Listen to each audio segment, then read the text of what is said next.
राणा जगजितसिंह पाटील।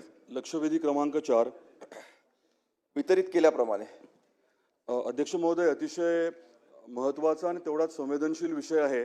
महाराष्ट्राची कुलस्वामिनी आई तुळजाभवानीच्या तुळजापूर संबंधित मला 3 मुद्दे सांगायचे आहेत आणि एक प्रश्न विचारायचा आहे। पहिला मुद्दा असा आहे की महायुती सरकार आल्यापासून साधारण 2200 कोटी रुपये हे तुळजापूर शहरासाठी सरकारने दिलेत आणि आपल्या तीर्थक्षेत्राचा कायापालट होतोय, वैश्विक दर्जाचं आपण धार्मिक पर्यटन स्थळ निर्माण करतोय। रेल्वेचं देखील काम आता हाती घेतले जवळजवळ 3000 कोटीचं।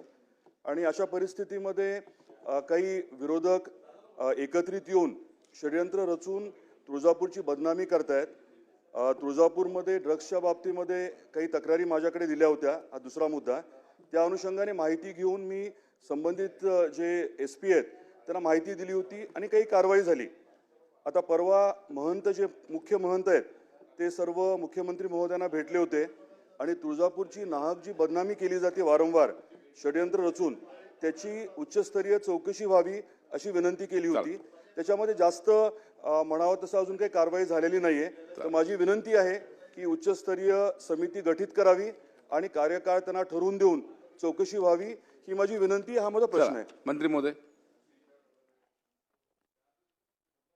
सन्मान्य सदस्य राणा जगजितसिंह पाटील यांनी उपस्थित केलेल्या लक्षवेधीच्या अनुषंगाने या ठिकाणी माहिती देतो की 15 फरवरी 2025 रोजी तामलवाडी ते तुळजापूर ह्या रस्त्यावरती एका व्यक्तीजवळ 45 ग्रॅम वजनाचं मॅफॅद्रोन नावाचं ड्रग्स त्या ठिकाणी सापडलं होतं। त्यानंतर या संदर्भात सखोल चौकशी करण्यात आली आणि जवळजवळ संपूर्ण गुन्ह्यामध्ये 38 आरोपी निष्पन्न झाले। याच्यामध्ये 30 आरोपींना अटक देखील करण्यात आली आहे। सध्या 27 आरोपी जामिनावर असून 3 आरोपी न्यायालयीन कोठडीमध्ये आहे। हे सर्व होत असताना ह्या प्रसार संपूर्ण गुन्ह्याच्या तपासात एकंदरीत 47,74,000 किमतीचा मुद्देमाल त्या ठिकाणी जप्त करण्यात आला आणि पुढील देखील तपास त्या ठिकाणी चालू आहे। परंतु हे सर्व प्रकरण होत असताना त्या ठिकाणी तुळजाभवानी देवस्थानाची बदनामी कुठेतरी होते आहे का असा संशय त्या देवस्थानाच्या काही मंडळींनी त्या ठिकाणी शासनाकडे व्यक्त केला। त्या अनुषंगाने तक्रार आणि निवेदन देखील प्राप्त झालं। माननीय मुख्यमंत्री महोदयांनी तात्काळ त्याचे चौकशीचे आदेश दिलेले आहे आणि तेथील पोलीस अधीक्षकांच्या अखत्यारीखाली ही चौकशी सुरू आहे। लवकरच त्याचा अहवाल प्राप्त करून याच्यामध्ये जे कोणी गुन्हेगार असतील त्यांच्यावर कारवाई करण्यात येईल।